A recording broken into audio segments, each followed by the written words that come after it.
నా పెళ్లి ఫిక్స్ అయింది.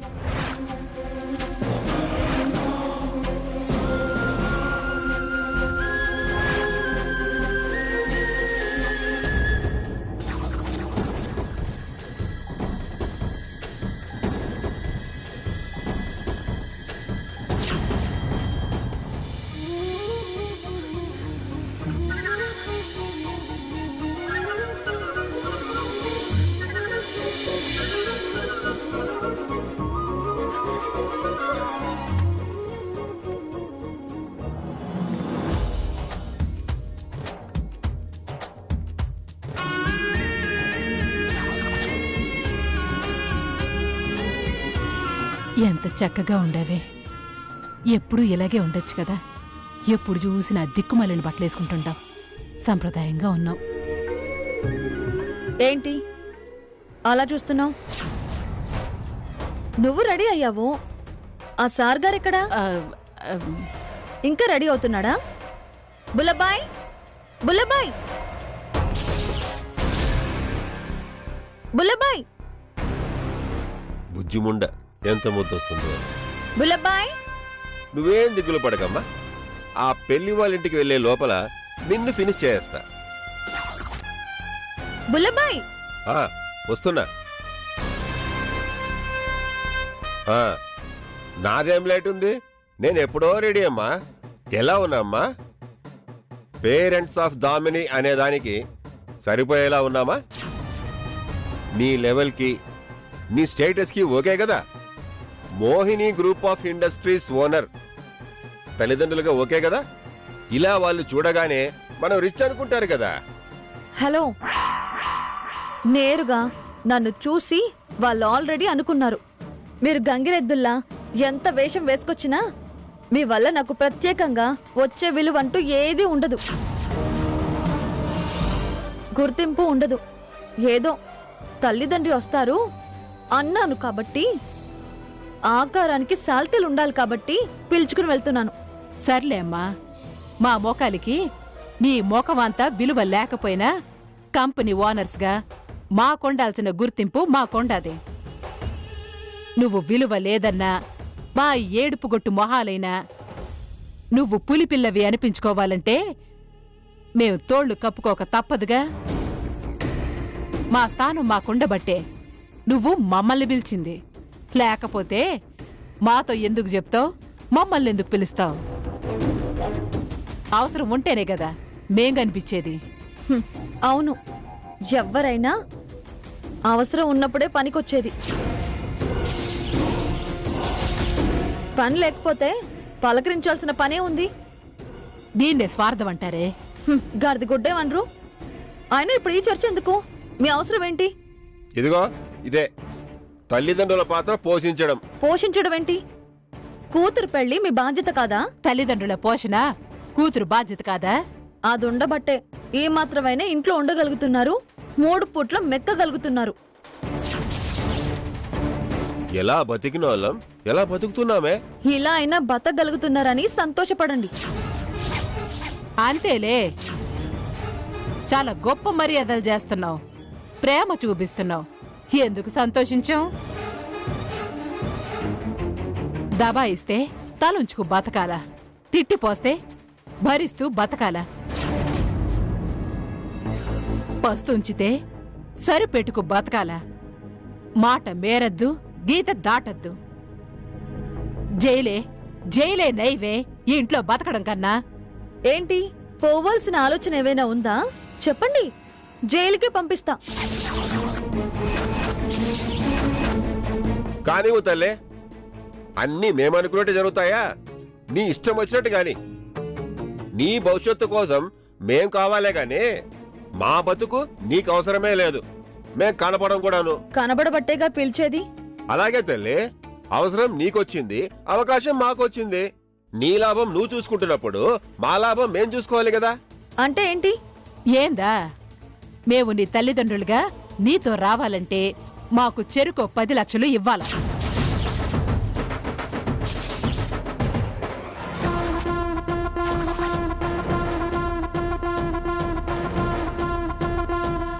లక్షలా? నువ్వు చీ పొండి అన్నప్పుడు మరీ దరిద్రంగా బతకకుండా కాస్త మెరుగ్గా బతకడానికే. ఇవ్వకపోతే కట్టిన బట్టలు, పెట్టుకున్న ఈ నగలు మార్చుకుంటాం. ప్రయాణం మానుకుంటావో. ఏంటి డ్రామాలు ఆడుతున్నారా? నువ్వు డ్రామాయే అనుకుంటావో, బ్లాక్మెయిల్ అనుకుంటావో, లేకపోతే స్వార్థమే అనుకుంటావో. ఏవైనా అనుకో, మాకు మా భవిష్యత్తే ముఖ్యం. మీరు రాకపోయినా నాకే నష్టమూ లేదు. మీకు రూపాయి కూడా ఇవ్వను. ఓకేనమ్మా, రూపాయి కూడా ఇవ్వద్దు. నీ దగ్గరే దాచుకో, మేము కూడా రాములే. కానీ ఒక్క మాటమ్మా, తల్లిదండ్రులు తీసుకొని వస్తానని చెప్పావు కదా, వాళ్ళు ఏనమ్మా మీ వాళ్ళని అడిగితే లేరు అని చెప్పు.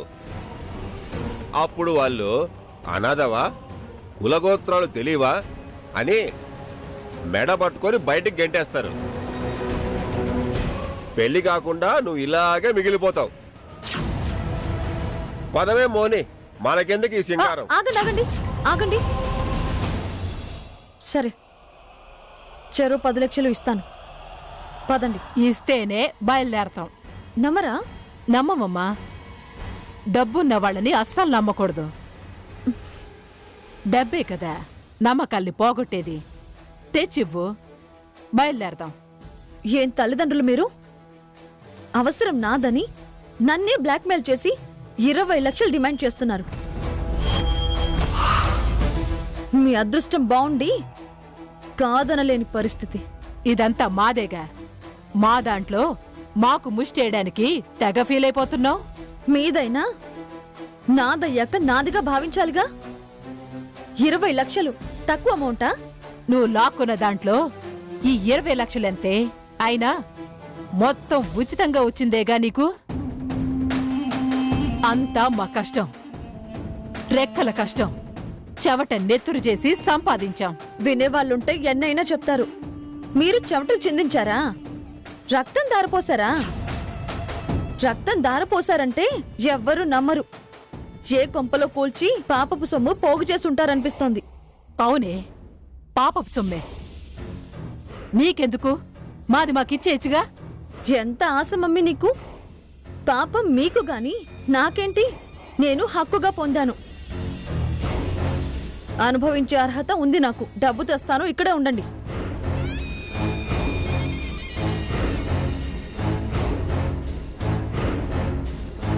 ఏవయ్యా, అది ఆ తాళాలు గుత్తి ఎక్కడ దాచిందో చూద్దాం పద. మన చేత రాయించుకున్న ఆస్తి పేపర్లు చింపితే గాని దాని పోగర తగ్గదు. పద పోదాం రా.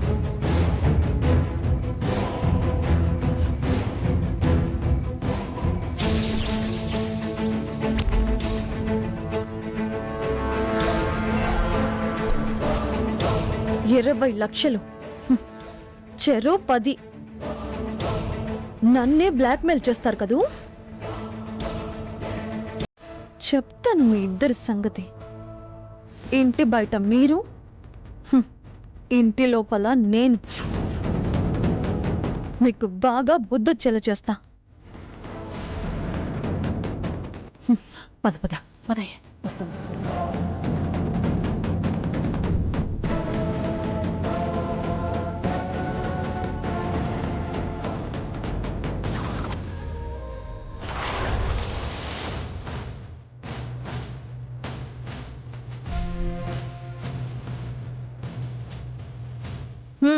ఇగో 10 లక్షలు. ఇక బయలుదేరండి.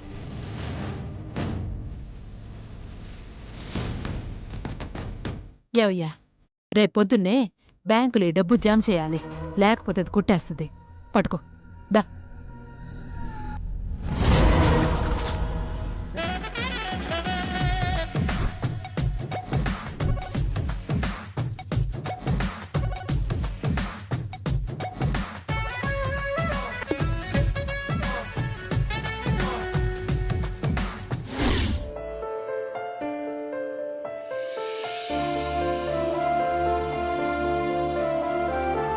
వదినా,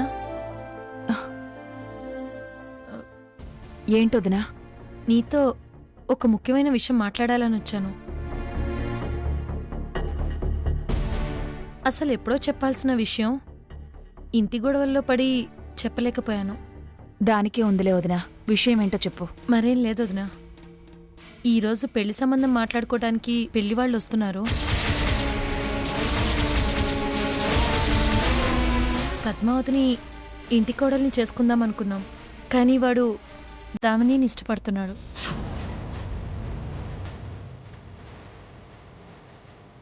అందుకే. అత్తయ్య, నేను అర్థం చేసుకోగలను. బావా తనని ఇష్టపడినప్పుడు నన్నెలా పెళ్లి చేసుకుంటాడు? ఇష్టం లేని వాళ్లతో పెళ్ళైనా తనకే సంతోషం, నేనెలా సంతోషంగా ఉండగలను?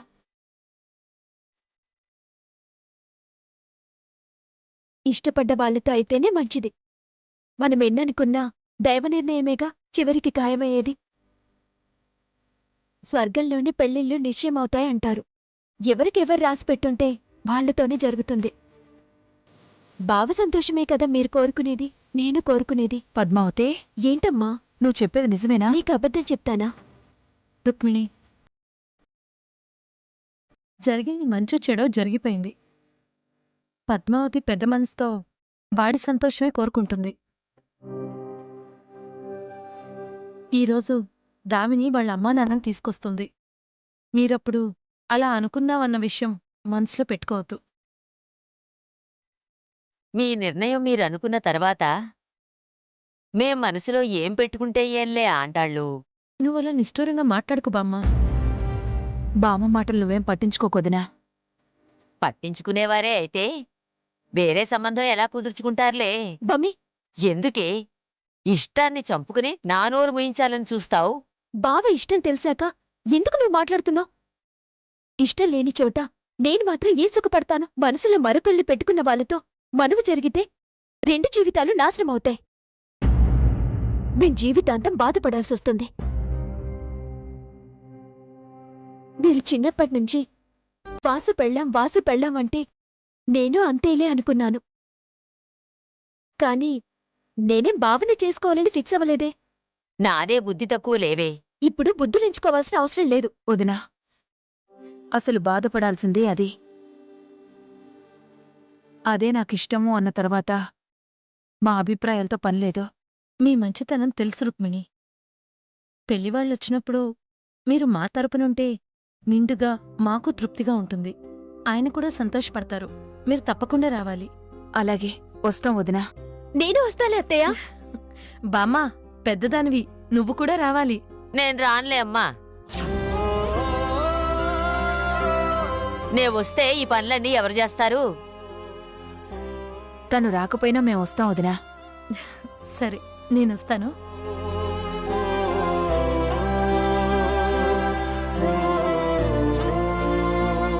ఏంటే, నిజంగా మీరు వెడతారా? వెళ్ళాలి కదా బామ్మ. ఆ మాట అనడానికి సిగ్గులేదా? నిన్నటి వరకు దాన్ని చేసుకుంటానని ఇప్పుడు వేరే సంబంధం చూసుకుంటే తగుదునమ్మా అని తల్లి కూతుళ్ళిద్దరూ వెడతారా? బమ్మి, వెళ్ళాలి. వెళ్ళకపోతే తప్పుగా అనుకుంటారు. మావయ్య బాధపడతారు. ఆహా, మన బాధల గురించి ఆలోచించని వాళ్ళ బాధల గురించి మనమెందుకే ఆలోచించడం? నేనేం బాధపడ్డం లేదు. నువ్వు బాధపడుతున్నావో లేదో నాకు తెలిసే. నీకన్నీ తెలుసనే అనుకుంటావు, కానీ ఏం తెలియదు నీకు. అవునులే, దీన్నే గుడ్డొచ్చి పిల్లని వెక్కిరించడం అంటారు. నువ్వు ఏమైనా అనుకో, మేం వెళ్ళటం ఖాయం. మీ చావు మీరు చావండి, నేను వెళ్తున్నాను. పద్మావతి, ఆ బట్టలు ఇలా ఇవ్వు, నేను ఆరేస్తాను. బామ్మ కోపంతో వెళ్ళింది. టిఫిన్ కూడా తిందు. దగ్గరుండి తినిపించిరా. వెళ్ళు. ఉమ్.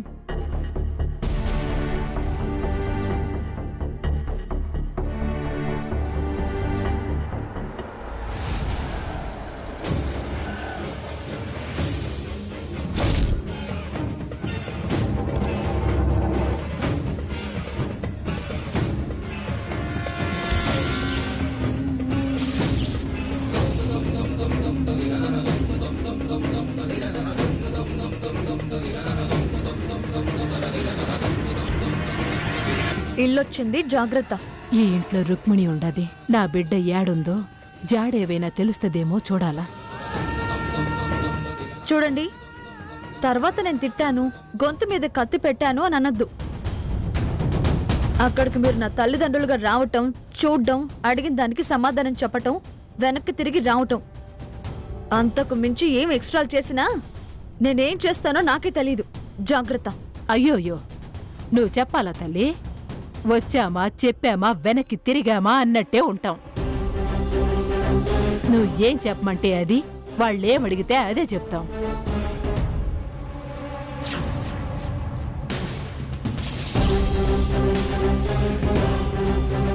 ఏంటి, నీకు బొట్టు పెట్టి మరీ చెప్పాలా? దిగండి.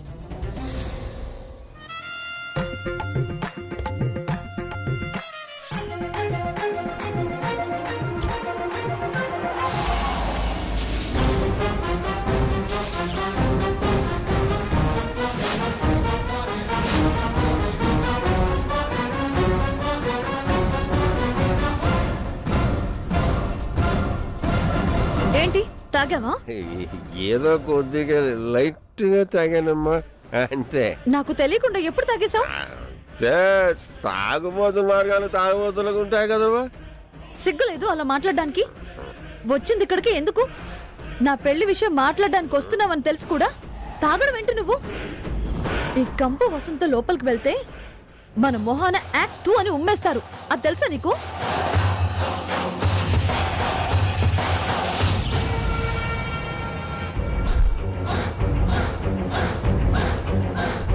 అసలే వాళ్ళది సనాతన సాంప్రదాయ కుటుంబం. శ్రీ వైష్ణవుల కొడుకు ఇష్టపడ్డాడని కులగోత్రాల ప్రస్తావన లేకుండా, ఎలాంటి అభ్యంతరాలు చెప్పకుండా పెళ్లికి సరే అన్నారు. నువ్విప్పుడు నీ తాగుబోతు మొహంతో వచ్చి సంబంధం చెడగొడతావా? అసలే రంగాచారి గారు వ్యసనాల పట్ల చాలా స్ట్రిక్ట్ గా ఉంటారు. ఏదో నీకు సంబంధం కుదిరిన సంబరంలో క్వార్టర్ వేసా. నోరు మోయ్. కోటర్ అంట కోటర్. నువ్వు అసలు లోపలికి రావడానికి వీల్లేదు. నడు, లోపల కూర్చో. వస్తానమ్మా. అదేంది దామిని, ఆయన రాకపోతే వాళ్ళు మీ నాయన ఏడా అంటే వాళ్ళకేం చెప్తావు? వచ్చి చెడగొట్టే కన్నా రాలేదని ఏదో ఒకటి చెప్పించడం బెటర్. అంటే ఇప్పుడు ఆయన వెనక్కి పంపిస్తావా? అవును, మనం లోపలికి వెళ్ళి మాట్లాడొచ్చేదాకా కారులోనే కూర్చోవాలి. మీరు కాలు బయట పెడితే కాళ్ళు విరగొడతా.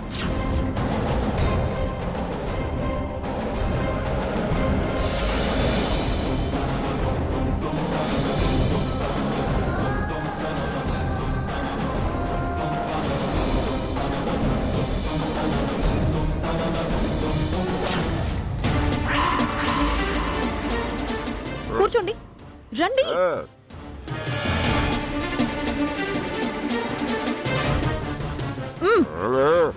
కూర్చోండి.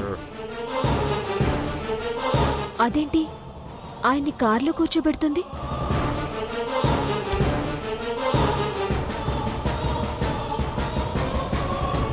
కారు దిగి బయటకు వచ్చావంటే కాళ్ళు విరగొడతాను. నేను వచ్చేంత వరకు లోపలే కూర్చోండి. వస్తానమ్మా. కూర్చో. మమ్మీ, నువ్వు పద.